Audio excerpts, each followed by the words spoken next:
ಎಲ್ಲರಿಗೂ ನಮಸ್ಕಾರ ಸ್ನೇಹಿತರೆ. 2026 ಮಾರ್ಚ್ 3ರಂದು ಹೋಳಿ ಹುಣ್ಣಿಮೆ ಬಂದಿದೆ. ಇದರ ಜೊತೆಗೆ ಚಂದ್ರಗ್ರಹಣ ಕೂಡ ಬಂದಿದೆ. 500 ವರ್ಷಗಳ ಬಳಿಕ ಹೋಳಿಯಂದೇ ಪೂರ್ಣ ಚಂದ್ರ ಗ್ರಹಣ. ಈ 6 ರಾಶಿಯವರಿಗೆ ಹೆಜ್ಜೆ ಹೆಜ್ಜೆಗೂ ಸಿಗುವುದು ಸಕ್ಸಸ್. ಹೋಳಿಯ ಸಂದರ್ಭದಲ್ಲಿ ಪೂರ್ಣ ಚಂದ್ರಗ್ರಹಣವು ಕುಂಭರಾಶಿಯಲ್ಲಿ ಸಂಭವಿಸುವುದು. ಈ ಚಂದ್ರಗ್ರಹಣದಿಂದ ಯಾವ 6 ರಾಶಿಗೆ ಸೇರಿದ ಜನರ ಅದೃಷ್ಟದ ಬಾಗಿಲು ತೆರೆಯಲಿದೆ? ಜ್ಯೋತಿಷ್ಯ ಶಾಸ್ತ್ರದ ಪ್ರಕಾರ ಸಮಯಕ್ಕೆ ಸರಿಯಾಗಿ ಚಂದ್ರ ಮತ್ತು ಸೂರ್ಯ ಗ್ರಹಣವು ಸಂಭವಿಸುವುದು. ಇದರ ಪ್ರಭಾವವನ್ನ ಪ್ರತಿಯೊಬ್ಬ ವ್ಯಕ್ತಿಯ ಜೀವನದ ಮೇಲೆ ಮತ್ತು ಜಗತ್ತಿನ ಮೇಲೆ ನೋಡಬಹುದು. 2026ರ ಮೊದಲ ಪೂರ್ಣಚಂದ್ರ ಗ್ರಹಣ ಪಾಲ್ಗುಣಿ ಪೂರ್ಣಿಮೆಯ ಶುಭ ಸಂದರ್ಭದಲ್ಲಿ ಸಂಭವಿಸುವುದು. ಅಂದ್ರೆ ಹೋಳಿ ಹಬ್ಬದ ಸಂದರ್ಭದಲ್ಲಿ ಸಂಭವಿಸುವುದು. ಈ ಗ್ರಹಣವು 2026 ಮಾರ್ಚ್ 3ರ ಮಧ್ಯಾಹ್ನ 2:17ಕ್ಕೆ ಪ್ರಾರಂಭವಾಗಲಿದ್ದು ಸಂಜೆ 7:53ಕ್ಕೆ ಕೊನೆಗೊಳ್ಳಲಿದೆ. ಈ ಚಂದ್ರಗ್ರಹಣವು ಕುಂಭ ರಾಶಿಯಲ್ಲಿ ಸಂಭವಿಸುವುದು. ಈ ಚಂದ್ರಗ್ರಹಣದ ಸೃಷ್ಟಿಯಿಂದಾಗಿ ಕೆಲವು ರಾಶಿಗೆ ಸೇರಿದ ಜನರ ಅದೃಷ್ಟದ ಬಾಗಿಲು ತೆರೆಯಲಿದೆ. ಜೊತೆಗೆ ವೃತ್ತಿ ಜೀವನ ಹಾಗೂ ವ್ಯಾಪಾರ ವ್ಯವಹಾರಕ್ಕೆ ಸಂಬಂಧಿಸಿದಂತೆ ಅಪಾರ ಪ್ರಗತಿಯನ್ನ ಗಳಿಸುವಂತಹ ಶುಭಯೋಗವು ಕೂಡ ನಿರ್ಮಾಣಗೊಳ್ಳುವುದು. ಹಾಗೆ ನಿಮ್ಮ ಮನಸ್ಸು ಸಾಕಷ್ಟು ಸಂತೋಷದಿಂದಿರಲಿದೆ. ಆದ್ದರಿಂದ ಆ ಅದೃಷ್ಟಶಾಲಿ 6 ರಾಶಿಗಳು ಯಾವುವು ಎಂಬುದನ್ನ ತಿಳಿದುಕೊಳ್ಳುವ ಕುತೂಹಲ ನಿಮಗಿದ್ರೆ ಈ ವಿಡಿಯೋವನ್ನ ತಪ್ಪದೆ ಪೂರ್ತಿಯಾಗಿ ನೋಡಿ. ಆದ್ರೆ ಅದಕ್ಕೂ ಮುಂಚೆ ನೀವಿನ್ನು ನಮ್ಮ ಚಾನೆಲ್ಗೆ ಸಬ್ಸ್ಕ್ರೈಬ್ ಆಗಿಲ್ಲ ಅಂದ್ರೆ ಈಗಲೇ ಸಬ್ಸ್ಕ್ರೈಬ್ ಆಗಿ. ಹಾಗೆ ಈ ವಿಡಿಯೋ ಇಷ್ಟ ಆದ್ರೆ ಮರೆಯದೆ ಒಂದು ಲೈಕ್ ಕೊಡಿ. ವಿಡಿಯೋ ಸ್ಕಿಪ್ ಮಾಡದೆ ಕೊನೆ ತನಕ ನೋಡಿ. ಎಲ್ಲರೂ ಭಕ್ತಿಯಿಂದ ಜೈ ಚಂದ್ರದೇವ ಅಂತ ಕಾಮೆಂಟ್ ಮಾಡಿ.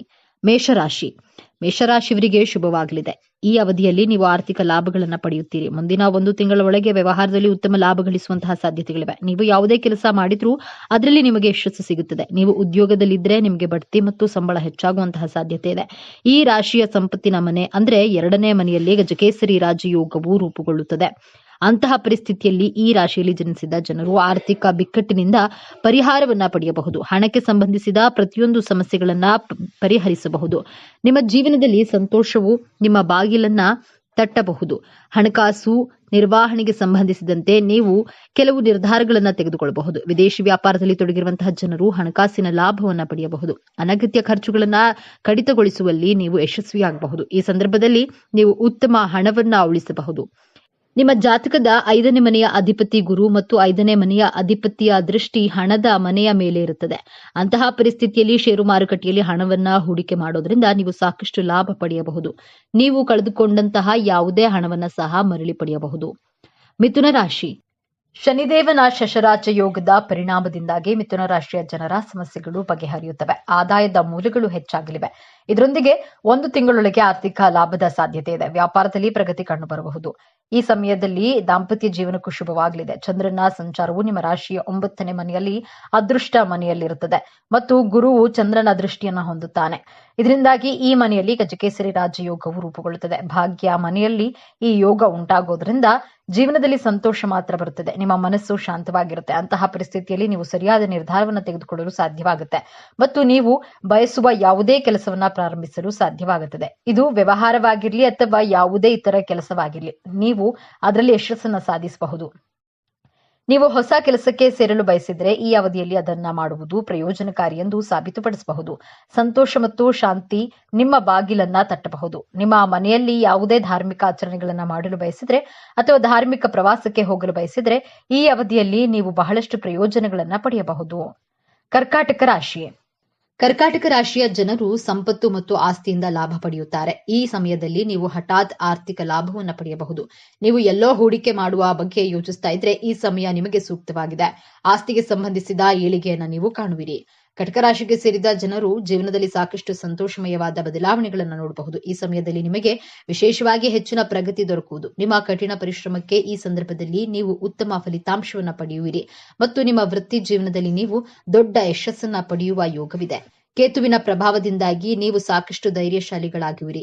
ಇದರಿಂದಾಗಿ ನೀವು ಯಾವುದೇ ರೀತಿಯ ಕಠಿಣ ಪರಿಸ್ಥಿತಿಯನ್ನು ಎದುರಿಸಲು ಸಾಧ್ಯವಾಗಬಹುದು. ಈ ಸಮಯದಲ್ಲಿ ಕಟಕ ರಾಶಿಗೆ ಸೇರಿದ ಜನರ ಆರೋಗ್ಯದಲ್ಲಿ ಸಾಕಷ್ಟು ಸುಧಾರಣೆಗಳನ್ನು ನೋಡಬಹುದಾಗಿದೆ ಮತ್ತು ನೀವು ಕಿರಿಯ ಸಹೋದರ ಮತ್ತು ಸಹೋದರಿಯರ ಸಂಪೂರ್ಣ ಬೆಂಬಲವನ್ನ ಪಡೆಯುವಿರಿ. ಧಾರ್ಮಿಕ ಕಾರ್ಯಗಳಲ್ಲಿ ಭಾಗವಹಿಸಲು ನಿಮಗೆ ಉತ್ತಮ ಅವಕಾಶಗಳು ಲಭಿಸುವುದು. ಇದರಿಂದಾಗಿ ಮಾನಸಿಕ ಶಾಂತಿಯನ್ನ ಸಹ ಹೊಂದೋದ್ರೊಂದಿಗೆ ನೀವು ಸಂತೃಷ್ಟ ಜೀವನ ನಡೆಸುವಿರಿ. ಈ ಅವಧಿಯಲ್ಲಿ ಅದೃಷ್ಟದ ಸಂಪೂರ್ಣ ಬೆಂಬಲ ಪಡೆಯುವುದರಿಂದಾಗಿ ನಿಮ್ಮ ಅಪೂರ್ಣ ಕೆಲಸಗಳೆಲ್ಲವೂ ಪೂರ್ಣಗೊಳ್ಳಲಿದೆ.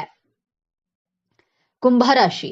ಶನಿದೇವನ ಶಶರಾಜ್ಯ ಯೋಗ ರಚನೆಯಿಂದಾಗಿ ಕುಂಭರಾಶಿಯ ಜನರು ಆರ್ಥಿಕ ಲಾಭಗಳನ್ನು ಪಡೆಯಲಿದ್ದಾರೆ. ನೀವು ಕೆಲಸ ಮಾಡ್ತಿದ್ರೆ ಬೇರೊಂದು ಉದ್ಯೋಗದಿಂದ ನಿಮಗೆ ಆಫರ್ ಸಿಗಬಹುದು. ವ್ಯಾಪಾರದ ಪರಿಸ್ಥಿತಿಗಳು ಸುಧಾರಿಸುತ್ತವೆ ಮತ್ತು ಎಲ್ಲೆಡೆ ಲಾಭ ಇರುತ್ತದೆ. ಹೋಳಿ ಹಬ್ಬದ ದಿನದಂದು ನಿಮ್ಮ ಜಾತಕದ 4ನೇ ಮನೆಯಲ್ಲಿ ಗಜಕೇಸರಿ ರಾಜಯೋಗ ಇರುತ್ತದೆ. ಈ ಭಾವವು ಮನೆಯ ಪರಿಸರ, ತಾಯಿ, ಭೂಮಿ, ಕಟ್ಟಡ ಇತ್ಯಾದಿಗಳೊಂದಿಗೆ ಸಂಬಂಧ ಹೊಂದಿದೆ. ಅಂತಹ ಪರಿಸ್ಥಿತಿಯಲ್ಲಿ ಗಜಕೇಸರಿ ರಾಜಯೋಗ ಈ ರಾಶಿಚಕ್ರ ಚಿಹ್ನೆಯ ಜನರಿಗೆ ಅನುಕೂಲಕರವೆಂದು ಸಾಬೀತುಪಡಿಸಬಹುದು.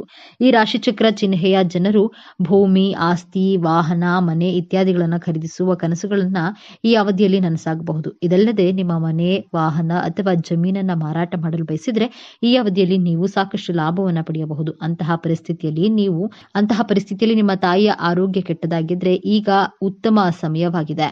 ನೀವು ಹೂಡಿಕೆ ಮಾಡುವಂತಹ ಬಗ್ಗೆ ಯೋಚಿಸ್ತಾ ಇದ್ರೆ ಅದನ್ನ ಸ್ವಲ್ಪ ಸಮಯದವರೆಗೆ ಮಾಡೋದ್ರಿಂದಾಗಿ ನಿಮಗೆ ಲಾಭವಾಗುತ್ತದೆ.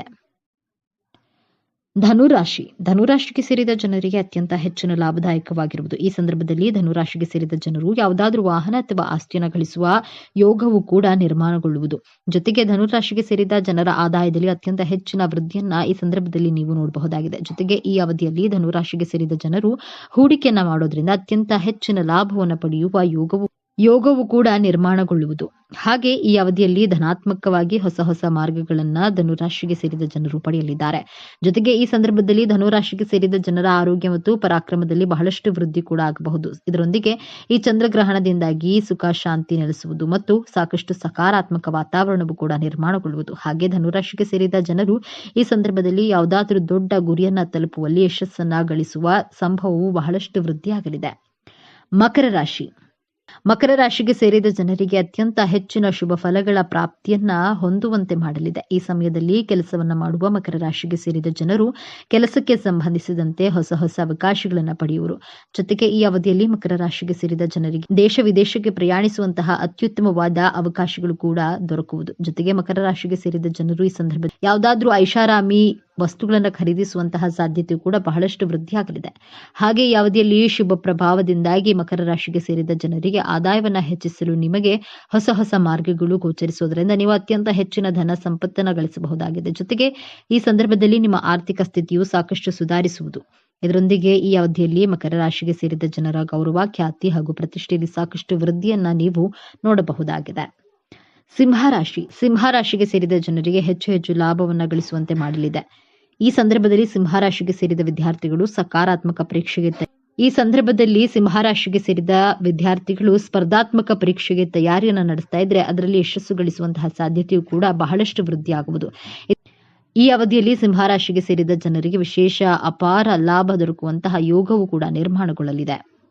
ಹಾಗೆ ಈ ಸಮಯದಲ್ಲಿ ಕೆಲಸವನ್ನ ಹುಡುಕ್ತಿರುವಂತಹ ಈ ರಾಶಿಗೆ ಸೇರಿದ ಜನರಿಗೆ ಉತ್ತಮ ಉದ್ಯೋಗ ದೊರಕುವ ಸಾಧ್ಯತೆಯು ಕೂಡ ಬಹಳಷ್ಟು ಹೆಚ್ಚಾಗಿರುವುದು. ಜೊತೆಗೆ ಸಿಂಹರಾಶಿಗೆ ಸೇರಿದ ಜನರು ಈ ಸಂದರ್ಭದಲ್ಲಿ ವ್ಯವಹಾರವನ್ನ ಮಾಡ್ತಿದ್ರೆ ನಿಮಗೆ ಉತ್ತಮ ಧನ ಲಾಭವಾಗುವ ಸಾಧ್ಯತೆಯು ಕೂಡ ಬಹಳಷ್ಟು ವೃದ್ಧಿಯಾಗಲಿದೆ. ಜೊತೆಗೆ ಈ ಸಂದರ್ಭದಲ್ಲಿ ಸಿಂಹರಾಶಿಗೆ ಸೇರಿದ ಜನರಿಗೆ ವ್ಯವಹಾರಕ್ಕೆ ಸಂಬಂಧಿಸಿದಂತೆ ಹೊಸ ಅವಕಾಶಗಳ ಪ್ರಾಪ್ತಿಯೂ ಕೂಡ ಆಗುವುದು. ಈ ವಿಡಿಯೋ ನಿಮಗೆ ಇಷ್ಟವಾಗಿದ್ರೆ ಲೈಕ್ ಮಾಡಿ, ಶೇರ್ ಮಾಡಿ, ತಪ್ಪದೆ ನಮ್ಮ ಚಾನೆಲ್ ಅನ್ನ ಈ ದಿನ ಅಕ್ಕಿ ಡಬ್ಬದಲ್ಲಿ ಇದನ್ನ ಹಾಕಿದ್ರೆ ಸಾಕು, ನಿಮ್ಮ ಜೀವನದಲ್ಲಿ ಎಷ್ಟೇ ತಿಂದರೂ ಮುಗಿಯದಷ್ಟು ಐಶ್ವರ್ಯಗಳು ಬಂದು ಸೇರುತ್ತವೆ. ಸಾಲದ ಬಾಧೆಗಳು, ಬಡತನ ಸಂಪೂರ್ಣವಾಗಿ ದೂರವಾಗುತ್ತವೆ. ಧನವು ನಿರಂತರವಾಗಿ ಮನೆಗೆ ಹರಿಯುತ್ತಲೇ ಇರುತ್ತದೆ. ತಮ್ಮ ಜನ್ಮ ಧನ್ಯವಾಗುತ್ತದೆ. ಈ ದಿನದಂದು ನಿಮ್ಮ ಮನೆಯಲ್ಲಿ ಅಕ್ಕಿ ಡಬ್ಬದಲ್ಲಿ ಈ ವಸ್ತುಗಳನ್ನು ಇಟ್ಟರೆ ಸಾಕು, ನೀವು ಕುಳಿತು ತಿಂದರೂ ಮುಗಿಯದ ಆಸ್ತಿ ಬರುತ್ತದೆ. ನಿಮ್ಮ ಮನೆಯಲ್ಲಿ ಧನ ಮಳೆ ಸುರಿಯುತ್ತದೆ ಎಂದು ನಮ್ಮ ಹಿರಿಯರು ಮತ್ತು ಆಧ್ಯಾತ್ಮಿಕ ಶಾಸ್ತ್ರಗಳು ಹೇಳುತ್ತವೆ. ಏಕೆಂದರೆ ನಾವು ಅಕ್ಕಿ ಡಬ್ಬವನ್ನು ಸಾಕ್ಷಾತ್ ಅನ್ನಪೂರ್ಣ ದೇವಿಯ ಸ್ವರೂಪವೆಂದು ಭಾವಿಸುತ್ತೇವೆ. ಪ್ರಪಂಚದಲ್ಲಿ ಯಾವುದೇ ಜೀವಿಯಾಗಲಿ, ಅದು ಸಣ್ಣ ಇರುವೆಗಳಿಂದ ಹಿಡಿದು ದೊಡ್ಡ ಆನೆಗಳವರೆಗೆ ಆಹಾರವಿಲ್ಲದೆ ಬದುಕಲು ಸಾಧ್ಯವಿಲ್ಲ. ಮನುಷ್ಯನಿಗೆ ಅನ್ನವೇ ಪ್ರಾಣಾಧಾರ. ಅದಕ್ಕಾಗಿಯೇ ನಮ್ಮ ಹಿರಿಯರು ಅನ್ನವನ್ನು ಪರಬ್ರಹ್ಮ ಸ್ವರೂಪ ಎಂದು ಕರೆದರು. ನಾವು ಗಳಿಸುವ ಪ್ರತಿಯೊಂದು ರೂಪಾಯಿಯು ಕೊನೆಗೆ ಬಾಯಿಗೆ ಬರುವ ಅನ್ನದ ತುತ್ತಿಗಾಗಿಯೇ. ನಮ್ಮ ಮನೆಯಲ್ಲಿ ಧಾನ್ಯಲಕ್ಷ್ಮಿ ಯಾವಾಗಲೂ ತುಂಬಿರಬೇಕು ಅಂದರೆ ನಾವು ಅಕ್ಕಿ ಡಬ್ಬವನ್ನು ದೇವಾಲಯದಂತೆ ನೋಡಿಕೊಳ್ಳಬೇಕು. ಅಕ್ಕಿ ಡಬ್ಬ ಕೇವಲ ಅಕ್ಕಿ ಹಾಕುವ ಪಾತ್ರೆಯಲ್ಲ, ಅದು ನಮ್ಮ ಮನೆಯ ಅಕ್ಷಯ ಪಾತ್ರೆ. ಹಿಂದಿನ ಕಾಲದಲ್ಲಿ ನಮ್ಮ ಅಜ್ಜಿಯರು ಮುತ್ತಜ್ಜಿಯರು ಅಕ್ಕಿ ಡಬ್ಬವನ್ನು ಎಷ್ಟು ಜಾಗರೂಕತೆಯಿಂದ ನೋಡಿಕೊಳ್ಳುತ್ತಿದ್ದರು ಎಂಬುದು ನಮಗೆಲ್ಲರಿಗೂ ತಿಳಿದಿದೆ. ಅಕ್ಕಿ ತುಂಬಿದ್ದರೆ ಮಾತ್ರ ಆ ಮನೆಯಲ್ಲಿ ಸುಖ ಶಾಂತಿ ಇರುತ್ತದೆ ಎಂಬುದು ಅವರ ನಂಬಿಕೆ. ಬೆಳೆಯಾಗಿ ಹೊಳೆಯುವ ಅಕ್ಕಿ ಕಾಳುಗಳು ಲಕ್ಷ್ಮೀದೇವಿಗೆ ಅತ್ಯಂತ ಪ್ರಿಯವಾದವು. ಅದಕ್ಕಾಗಿಯೇ ನಾವು ಪ್ರತಿ ಶುಭ ಕಾರ್ಯದಲ್ಲಿ ಅಕ್ಕಿಯನ್ನು ಅಕ್ಷತೆಯಾಗಿ ಪರಿವರ್ತಿಸಿ ತಲೆಯ ಮೇಲೆ ಹಾಕಿಕೊಳ್ತೇವೆ. ಅಕ್ಕಿ ಡಬ್ಬ ತುಂಬಿದ್ದರೆ ಆ ಮನೆಯಲ್ಲಿ ಎಂದಿಗೂ ಹಸುವಿನ ಕೂಗು ಕೇಳಿಸುವುದಿಲ್ಲ, ಬಡತನ ಹತ್ತಿರ ಸುಳಿಯುವುದಿಲ್ಲ. ಈ ಅಕ್ಕಿ ಡಬ್ಬದಲ್ಲಿ ಈ ದಿನ ಒಂದು ವಸ್ತುವನ್ನು ಹಾಕಿದರೆ ಸಾಕು, ಅದು ನಿಮ್ಮದಾಗುತ್ತದೆ. ನಿಮ್ಮ ಮನೆಯಲ್ಲಿ ಹಣದ ಕೊರತೆ ಹೋಗಬೇಕಂದ್ರೆ, ಸಾಲದ ತೊಂದರೆಗಳು ನಿವಾರಣೆಯಾಗಬೇಕಂದ್ರೆ, ರಾಜಯೋಗ ಬರಬೇಕಾದ್ರೆ ಈ ಒಂದು ಸಣ್ಣ ಪರಿಹಾರವನ್ನು ಮಾಡಿ ನೋಡಿ. ನಿಮ್ಮ ಮನೆಯಲ್ಲಿ ಹಣಕ್ಕೆ ಯಾವುದೇ ಕೊರತೆ ಇರುವುದಿಲ್ಲ. ನೀವು ಯಾವುದೇ ಕೆಲಸವನ್ನು ಪ್ರಾರಂಭಿಸಿದರೂ ಅದು ಚಿನ್ನವಾಗುತ್ತದೆ. ಈ ಪರಿಹಾರದ ಬಗ್ಗೆ ಮತ್ತು ಅಕ್ಕಿ ಡಬ್ಬದಲ್ಲಿ ಇಡಬೇಕಾದ ವಿಶೇಷ ವಸ್ತುವಿನ ಬಗ್ಗೆ ಈಗ ಈ ವಿಡಿಯೋದಲ್ಲಿ ವಿವರವಾಗಿ ತಿಳಿದುಕೊಳ್ಳೋಣ. ಅದಕ್ಕೂ ಮೊದಲು ಈ ವಿಡಿಯೋವನ್ನು ಲೈಕ್ ಮಾಡದವರು ತಕ್ಷಣ ಒಂದು ಲೈಕ್ ಮಾಡಿ. ಎಲ್ಲರೂ ಭಕ್ತಿಯಿಂದ ಓಂ ಶ್ರೀ ಮಹಾಲಕ್ಷ್ಮಿ ನಮಃ ಅಂತ ಕಮೆಂಟ್ ಮಾಡಿ. ವಿಷಯಕ್ಕೆ ಬಂದರೆ ಅಕ್ಕಿ ಅತ್ಯಂತ ಪವಿತ್ರವಾದದ್ದು. ಅಕ್ಕಿ ಕೆಳಗೆ ಬಿದ್ದರೆ ನಾವು ತಕ್ಷಣ ಕಣ್ಣಿಗೆ ಒತ್ತಿಕೊಳ್ತೇವೆ, ಏಕೆಂದರೆ ಅದು ಲಕ್ಷ್ಮಿ ಸ್ವರೂಪ. ಅಕ್ಕಿಯನ್ನು ಎಂದಿಗೂ ಕಾಲಿನಿಂದ ತುಳಿಯಬಾರದು, ತಪ್ಪಿ ಕೆಳಗೆ ಚೆಲ್ಲಬಾರದು. ಅದೇ ರೀತಿ ಅಕ್ಕಿ ಡಬ್ಬಕ್ಕೂ ಕೂಡ ಯಾವಾಗಲೂ ಕಾಲು ತಾಗಬಾರದು. ಅನೇಕರು ಅಡುಗೆ ಮನೆಯಲ್ಲಿ ಅಕ್ಕಿ ಡಬ್ಬವನ್ನು ಎಲ್ಲೆಂದರಲ್ಲಿ ಇಡುತ್ತಾರೆ. ಆದರೆ ಅಕ್ಕಿ ಡಬ್ಬದಲ್ಲಿ ಯಾವಾಗಲೂ ಶುಭ್ರವಾದ ಸ್ಥಳದಲ್ಲಿ ಪವಿತ್ರವಾದ ದಿಕ್ಕಿನಲ್ಲಿರಬೇಕು. ಆ ಡಬ್ಬದ ಸುತ್ತಲೂ ಜೇಡರ ಬಲೆಗಳು ಧೂಳು ಇದ್ದರೆ ಲಕ್ಷ್ಮೀದೇವಿ ಅಲ್ಲಿ ಇರುವುದಿಲ್ಲ. ಅಕ್ಕಿ ಡಬ್ಬವನ್ನು ನೀವು ಒಂದು ಸಣ್ಣ ಗಲ್ಲ ಪೆಟ್ಟಿಗೆಯಂತೆ ಭಾವಿಸಬೇಕು. ಅಕ್ಕಿ ಡಬ್ಬದಲ್ಲಿ ಅಕ್ಕಿಯನ್ನು ಹೊರತುಪಡಿಸಿ ಬೇರೆ ವಸ್ತುಗಳನ್ನು ಅಂದರೆ ಉಪ್ಪು, ಉಪ್ಪಿನ ಪ್ಯಾಕೆಟ್ಗಳು, ಖಾರದ ಪ್ಯಾಕೆಟ್ಗಳು, ಎಣ್ಣೆ ಡಬ್ಬಗಳನ್ನು ಒಟ್ಟಿಗೆ ಇಡಬಾರದು. ಹೀಗೆ ಮಾಡಿದರೆ ಅದು ದಾರಿದ್ರ್ಯಕ್ಕೆ ಕಾರಣವಾಗುತ್ತದೆ. ಅನೇಕರು ಸ್ಥಳಾವಕಾಶ ಕಡಿಮೆ ಇದೆ ಎಂದು ಅಕ್ಕಿ ಡಬ್ಬದಲ್ಲಿ ಕಡಲೆಕಾಯಿ, ಹುಣಸೆಹಣ್ಣು, ಖಾರದ ಪ್ಯಾಕೆಟ್ಗಳನ್ನು ಸಂಗ್ರಹಿಸುತ್ತಾರೆ. ಇದು ಬಹಳ ದೊಡ್ಡ ತಪ್ಪು. ಅಕ್ಕಿ ಡಬ್ಬವು ಕೇವಲ ಧಾನ್ಯಕ್ಕೆ ಮಾತ್ರ ಸೀಮಿತವಾಗಿರಬೇಕು. ಆಗ ಮಾತ್ರ ಆ ಮನೆಯಲ್ಲಿ ಐಶ್ವರ್ಯ ನೆಲೆಸುತ್ತದೆ. ಅಕ್ಕಿ ಡಬ್ಬವನ್ನು ಆಗಾಗ ಒರೆಸಿ ಸ್ವಚ್ಛವಾಗಿಟ್ಟುಕೊಳ್ಳಬೇಕು. ನೀವು ಅಕ್ಕಿಯನ್ನು ಗೌರವಿಸಿದಾಗ ಆಗ ಮಾತ್ರ ಆಹಾರವು ನಿಮಗೆ ಆರೋಗ್ಯ ಮತ್ತು ಸಂಪತ್ತನ್ನು ನೀಡುತ್ತದೆ. ಇನ್ನು ಈ ದಿನ ರಾತ್ರಿ ಮಲಗುವ ಮುನ್ನ ಯಾವುದೇ ಸಮಯದಲ್ಲಿ ಒಂದು ಬಿಳಿ ಕಾಗದವನ್ನು ತೆಗೆದುಕೊಳ್ಳಿ. ಈ ಕಾಗದ ಹೊಸದಾಗಿರಬೇಕು ಮತ್ತು ಕಲೆಗಳಿಲ್ಲದಾಗಿರಬೇಕು. ಆ ಕಾಗದದ 4 ಕಡೆ ಕುಂಕುಮದಿಂದ ಬೊಟ್ಟು ಇಡಿ. ಕುಂಕುಮವು ಶಕ್ತಿಯ ಸಂಕೇತವಾಗಿದೆ. ಈಗ ಆ ಕಾಗದದ ಮಧ್ಯದಲ್ಲಿ ಕೆಲವು ವಿಶೇಷ ವಸ್ತುಗಳನ್ನು ಇಡಬೇಕು. ಅವುಗಳೆಂದರೆ 2 ಒಣಮೆಣಸಿನಕಾಯಿಗಳು, 5 ಬೇವಿನ ಎಲೆಗಳು, 5 ತುಳಸಿ ಎಲೆಗಳು, 1 ರೂಪಾಯಿ, 1 ಜಾಕಾಯಿ ಮತ್ತು 1 ದಾಲ್ಚಿನ್ನಿಯ ತುಂಡು. ಈ ಎಲ್ಲ ವಸ್ತುಗಳನ್ನು ನೀವು ಹಿಂದಿನ ದಿನವೇ ಸಿದ್ಧಪಡಿಸಿಕೊಳ್ಳಿ. ಈ ವಸ್ತುಗಳಿಗೆ ಪ್ರಕೃತಿಯಲ್ಲಿ ಒಂದು ವಿಶೇಷ ಶಕ್ತಿ ಇದೆ. ಇವುಗಳನ್ನು ಒಟ್ಟಿಗೆ ಸೇರಿಸಿ ಒಂದು ಗಂಟು ಕಟ್ಟಿದರೆ ಅದು ಒಂದು ಶಕ್ತಿಶಾಲಿ ಯಂತ್ರದಂತೆ ಕೆಲಸ ಮಾಡುತ್ತದೆ. ಮೆಣಸಿನಕಾಯಿಗಳು ನಿಮ್ಮ ಮನೆಯಲ್ಲಿರುವ ನಕಾರಾತ್ಮಕ ಶಕ್ತಿಯನ್ನು, ದೃಷ್ಟಿ ದೋಷಗಳನ್ನು ನಿವಾರಿಸುತ್ತವೆ. ಕೆಂಪು ಬಣ್ಣ ಸೂರ್ಯನಿಗೆ ಇಷ್ಟವಾದ್ದರಿಂದ ಒಣಮೆಣಸಿನಕಾಯಿಗಳು ಸೂರ್ಯನ ಶಕ್ತಿಯನ್ನು ಹೀರಿಕೊಳ್ಳುತ್ತವೆ. ಬೇವಿನ ಎಲೆಗಳು ಸಾಕ್ಷಾತ್ ಅಮ್ಮನವರ ಸ್ವರೂಪ. ಇವು ಆರೋಗ್ಯವನ್ನು ಕಾಪಾಡುತ್ತವೆ ಮತ್ತು ಕೀಟಗಳನ್ನು ಹತ್ತಿರಕ್ಕೆ ಸುಳಿಯಲು ಬಿಡುವುದಿಲ್ಲ. ತುಳಸಿ ಎಲೆಗಳು ಸಾಕ್ಷಾತ್ ಮಹಾಲಕ್ಷ್ಮಿಯ ಸಂಕೇತ. ಐಶ್ವರ್ಯವು ತಾಂಡವವಾಡುತ್ತದೆ. ತುಳಸಿ ಎಲೆಗಳು ಸುಗಂಧಭರಿತ ಅಕ್ಕಿ ಡಬ್ಬಿಯಲ್ಲಿ ಒಂದು ರೀತಿಯ ಪವಿತ್ರತೆಯನ್ನು ತುಂಬುತ್ತದೆ. ಇನ್ನು ವಿಷಯಕ್ಕೆ ಬಂದರೆ ಜ್ಞಾನವು ಧನಾಕರ್ಷಣೆಯ ಸಂಕೇತ. ಬೆಳ್ಳಿ ಇದ್ದರೆ ಇನ್ನೂ ಒಳ್ಳೆಯದು, ಇಲ್ಲದಿದ್ದರೆ ಸಾಮಾನ್ಯ ರೂಪಾಯಿ ನಾಣ್ಯವಾದರೂ ಪರವಾಗಿಲ್ಲ. ಜಾಕಾಯಿಗೆ ಆಧ್ಯಾತ್ಮಿಕವಾಗಿ ದೊಡ್ಡ ಪ್ರಾಮುಖ್ಯತೆ ಇದೆ. ಇದನ್ನು ವಶೀಕರಣ ಮತ್ತು ಆಕರ್ಷಣೆಗೆ ಬಳಸುತ್ತಾರೆ. ಜಾಯಿಕಾಯಿ ಇರುವಲ್ಲಿ ಲಕ್ಷ್ಮೀದೇವಿ ಸ್ಥಿರವಾಗಿರುತ್ತಾಳೆ. ಅಡಿಕೆ ಗಣಪತಿಯ ಸ್ವರೂಪ. ಯಾವುದೇ ಕೆಲಸವು ಅಡೆತಡೆಗಳಿಲ್ಲದೆ ನಡೆಯಲು ಇದು ಅವಶ್ಯಕ. ದಾಲ್ಚಿನ್ನಿ ಪ್ರಪಂಚದಾದ್ಯಂತ ಹಣವನ್ನು ಆಕರ್ಷಿಸುವ ಒಂದು ಉತ್ತಮ ಮೂಲಿಕೆಯಾಗಿ ಪ್ರಸಿದ್ಧವಾಗಿದೆ. ಅಂತಹ ದಾಲ್ಚಿನ್ನಿಯನ್ನು ಈ ಗಂಟಿನಿಂದ ಇರುವುದರಿಂದ ಬಹುಶಃ ಅದು ಐಶ್ವರ್ಯ ನಿಧಿಯಾಗಿ ಬದಲಾಗುತ್ತದೆ. ಈ ಎಲ್ಲ ವಸ್ತುಗಳನ್ನು ಒಟ್ಟಿಗೆ ಆ ಬಿಳಿ ಕಾಗದದಲ್ಲಿ ಇಟ್ಟು ಕೆಂಪು ದಾರದಿಂದ ಅಥವಾ ಸಾಮಾನ್ಯ ದಾರದಿಂದ ಸಣ್ಣ ಗಂಟು ಕಟ್ಟಿ ಈ ಗಂಟನ್ನು ತೆಗೆದುಕೊಂಡು ಹೋಗಿ ಮನೆಯ ಅಕ್ಕಿ ಡಬ್ಬದಲ್ಲಿ ಮಧ್ಯದಲ್ಲಿ ಸಣ್ಣ ಗುಂಡಿಯಂತೆ ತೆಗೆದು ಅಲ್ಲಿ ಈ ಗಂಟನ್ನು ಇಟ್ಟು ಮೇಲೆ ಅಕ್ಕಿಯಿಂದ ಮುಚ್ಚಿ. ಹೀಗೆ ಮಾಡುವಾಗ ನೀವು ಏಕಾಂಗಿಯಾಗಿ ಶಾಂತವಾಗಿರಬೇಕು, ಯಾರೊಂದಿಗೂ ಮಾತನಾಡಬಾರದು.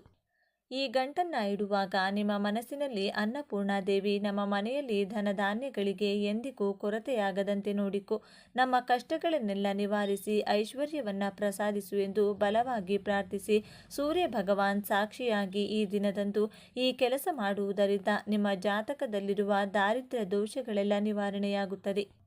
ಈ ಗಂಟನ್ನು 1 ತಿಂಗಳ ಕಾಲ ಆ ಅಕ್ಕಿ ಡಬ್ಬದಲ್ಲಿಯೇ ಇರಲು ಬಿಡಿ. ಈ 30 ದಿನಗಳ ಕಾಲ ನೀವು ಆ ಡಬ್ಬದಿಂದ ಅಕ್ಕಿಯನ್ನು ಬಳಸಬಹುದು, ಆದರೆ ಗಂಟನ್ನು ಮಾತ್ರ ಕದಲಿಸಬೇಡಿ.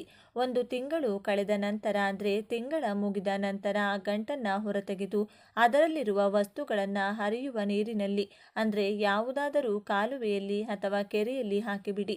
ಒಂದು ವೇಳೆ ಹರಿಯುವ ನೀರು ಲಭ್ಯವಿಲ್ಲದಿದ್ದರೆ ಯಾವುದಾದರೂ ದೊಡ್ಡ ಮರದ ಬುಡದಲ್ಲಿ ಮಣ್ಣು ತೆಗೆದು ಅಲ್ಲೇ ಇಡಿ.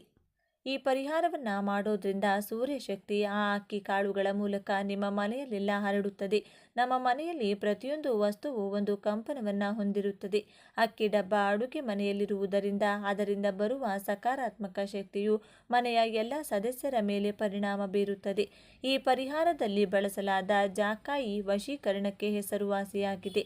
ಇದರಿಂದ ಸಮಾಜದಲ್ಲಿ ನಿಮಗೆ ಗೌರವ ಹೆಚ್ಚುತ್ತದೆ. ಅಧಿಕಾರಿಗಳು ಅಥವಾ ದೊಡ್ಡ ಮನುಷ್ಯರಿಂದ ನಿಮಗೆ ಆಗಬೇಕಾದ ಕೆಲಸಗಳು ಬೇಗನೆ ಪೂರ್ಣಗೊಳ್ಳುತ್ತವೆ. ಅಡಿಕೆ ವಿಘ್ನ ವಿನಾಯಕನ ಪ್ರತಿರೂಪವಾಗಿರುವುದರಿಂದ ನಿಮ್ಮ ವ್ಯಾಪಾರದಲ್ಲಿ ಅಥವಾ ಉದ್ಯೋಗದಲ್ಲಿ ಎದುರಾಗುವ ಅಡೆತಡೆಗಳು ನಿವಾರಣೆಯಾಗುತ್ತವೆ. ದಾಲ್ಚಿನ್ನಿ ಹಣವನ್ನು ಅಯಸ್ಕಾಂತದಂತೆ ಆಕರ್ಷಿಸುತ್ತದೆ. ಈ ಪರಿಹಾರವನ್ನು ಮಾಡಿದ ಕೆಲವೇ ದಿನಗಳಲ್ಲಿ ನಿಮಗೆ ತಿಳಿಯದ ಹಣದ ಹರಿವು ಪ್ರಾರಂಭವಾಗುತ್ತದೆ. ಸಾಲದ ಬಾಧೆಯಿಂದ ಬಳಲುತ್ತಿರುವವರಿಗೆ ಹೊಸ ಆದಾಯದ ಮೂಲಗಳು ಗೋಚರಿಸುತ್ತವೆ.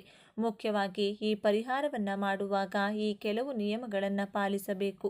ಈ ದಿನದಂದು ಬೆಳಿಗ್ಗೆ ಬೇಗ ಏಳಬೇಕು. ಆ ದಿನ ಸೂರ್ಯನಿಗೆ ಇಷ್ಟವಾದ ಹಸುವಿನ ಹಾಲು ಕುದಿಸಿ ಆ ಹಾಲಿನಲ್ಲಿ ಅಕ್ಕಿ ಹಾಕಿ ಪರಮಾನ್ನ ಮಾಡಿ ನೈವೇದ್ಯ ಇಡಲು ಮರೆಯಬೇಡಿ. ಸ್ವಲ್ಪ ದಾಲ್ಚಿನ್ನಿ ಪುಡಿ ಅಥವಾ ಏಲಕ್ಕಿ ಹಾಕಿದರೆ ಅದು ಇನ್ನಷ್ಟು ಶಕ್ತಿಶಾಲಿಯಾಗುತ್ತದೆ. ಸೂರ್ಯನು ಆರೋಗ್ಯದಾತನಾಗಿರುವುದರಿಂದ ಈ ಪರಿಹಾರದಿಂದ ನಿಮ್ಮ ಮನೆಯಲ್ಲಿ ದೀರ್ಘಕಾಲದ ಅನಾರೋಗ್ಯ ಸಮಸ್ಯೆಗಳಿದ್ದರೆ ನೀವು ನಿಧಾನವಾಗಿ ಕಡಿಮೆಯಾಗುತ್ತವೆ. ಅಕ್ಕಿ ಡಬ್ಬವನ್ನು ಎಂದಿಗೂ ಖಾಲಿ ಇಡಬಾರದು, ಏಕೆಂದರೆ ಡಬ್ಬದ ತಳ ಕಾಣಿಸಿದರೆ ಆ ಮನೆಯಿಂದ ಲಕ್ಷ್ಮಿ ಹೊರಟು ಹೋಗುತ್ತಾಳೆನ್ನುವ ನಂಬಿಕೆ ಇದೆ. ಆದ್ದರಿಂದ ಅಕ್ಕಿ ಅರ್ಧಕ್ಕೆ ಬಂದ ತಕ್ಷಣ ಹೊಸದನ್ನು ತಂದು ಹಾಕಿ. ಅಕ್ಕಿ ಡಬ್ಬವನ್ನು ಎಂದಿಗೂ ನೆಲದ ಮೇಲೆ ನೇರವಾಗಿ ಇಡದೆ ಕೆಳಗೆ ಯಾವುದಾದರೂ ಸ್ಟ್ಯಾಂಡ್ ಇಡುವುದು ಉತ್ತಮ. ಈ ದಿನದಂದು ಈ ಪರಿಹಾರವನ್ನು ಮಾಡಲು ಸಾಧ್ಯವಾಗದವರು ನಂತರ ಬರುವ ಯಾವುದೇ ಶುಕ್ರವಾರ ಅಥವಾ ಭಾನುವಾರ ಪ್ರಯತ್ನಿಸಬಹುದು. ಆದರೆ ಈ ದಿನದಂದು ಮಾಡಿದರೆ ಸಿಗುವ ಫಲ 1000 ಪಟ್ಟು ಹೆಚ್ಚಾಗಿರುತ್ತದೆ. ಈ ಪರಿಹಾರ ಕೇವಲ ಹಣಕ್ಕಾಗಿ ಮಾತ್ರವಲ್ಲ, ಮಾನಸಿಕ ಶಾಂತಿಗಾಗಿಯೂ ಸಹ. ಯಾವ ಮನೆಯಲ್ಲಿ ಅನ್ನಪೂರ್ಣಮ್ಮನ ಅನುಗ್ರಹವಿರುತ್ತದೆಯೋ ಆ ಮನೆಯಲ್ಲಿ ಜಗಳಗಳಿರುವುದಿಲ್ಲ, ಎಲ್ಲರೂ ಒಟ್ಟಾಗಿ ಇರುತ್ತಾರೆ. ಹಸಿರು ತೋರಣಗಳ ನಡುವೆ ಕಳೆ ಕಟ್ಟುವ ಅಡುಗೆ ಮನೆಯಲ್ಲಿ ಲಕ್ಷ್ಮೀದೇವಿ ಯಾವಾಗಲೂ ನೆಲೆಸಿರುತ್ತಾಳೆ. ಈ ಪರಿಹಾರವನ್ನು ನೀವು ಅತ್ಯಂತ ಭಕ್ತಿಯಿಂದ ಮತ್ತು ನಂಬಿಕೆಯಿಂದ ಮಾಡಿ. ಏನು ಪರೀಕ್ಷೆ ಮಾಡೋಣ ಎಂಬಂತೆ ಅಲ್ಲದೆ ಪರಮಾತ್ಮನ ಮೇಲೆ ಭಾರ ಹಾಕಿ ಮಾಡಿ. ಆಗ ಫಲಿತಾಂಶ ಖಂಡಿತ ಸಿಗುತ್ತದೆ. ನಿಮ್ಮ ಜೀವನವು ಒಂದು ಪ್ರಕಾಶಮಾನವಾದ ಪ್ರಯಾಣವಾಗಲಿ ಮತ್ತು ರಾಜಯೋಗವು ನಿಮಗೆ ಬೇಕಾದ ಎಲ್ಲವನ್ನೂ ಸಾಧಿಸಲಿ ಮನಸಾರೆ ಬಯಸುತ್ತೇನೆ. ಈ ಮಾಹಿತಿಯನ್ನು ಒಬ್ಬರಿಗೆ ಇಟ್ಟುಕೊಳ್ಳದೆ ನಿಮ್ಮ ಸ್ನೇಹಿತರು ಮತ್ತು ಸಂಬಂಧಿಕರಿಗೂ ಹಂಚಿಕೊಳ್ಳಿ, ಏಕೆಂದರೆ 10 ಜನರಿಗೆ ಒಳ್ಳೆಯದನ್ನು ಮಾಡೋದ್ರಿಂದ ಬರುವ ಪುಣ್ಯವು ನಮಗೆ ರಕ್ಷಣಾ ಕವಚದಂತೆ ಆಗುತ್ತದೆ. ಈ ಮಾಹಿತಿ ನಿಮಗೆ ಇಷ್ಟ ಆದರೆ ತಪ್ಪದೆ ವಿಡಿಯೋವನ್ನು ಲೈಕ್ ಮಾಡಿ. ನಿಮ್ಮ ಇಷ್ಟ ದೇವರ ಹೆಸರನ್ನು ಬರೆದು ಈ ವಿಡಿಯೋನ ಪ್ರತಿಯೊಬ್ಬರಿಗೂ ಕೂಡ ಶೇರ್ ಮಾಡಿ. ಎಲ್ಲರೂ ಭಕ್ತಿಯಿಂದ ಓಂ ಶ್ರೀ ಮಹಾಲಕ್ಷ್ಮೀ ನಮಃ ಅಂತ ಕಮೆಂಟ್ ಮಾಡಿ. ಧನ್ಯವಾದಗಳು ಸ್ನೇಹಿತರೆ.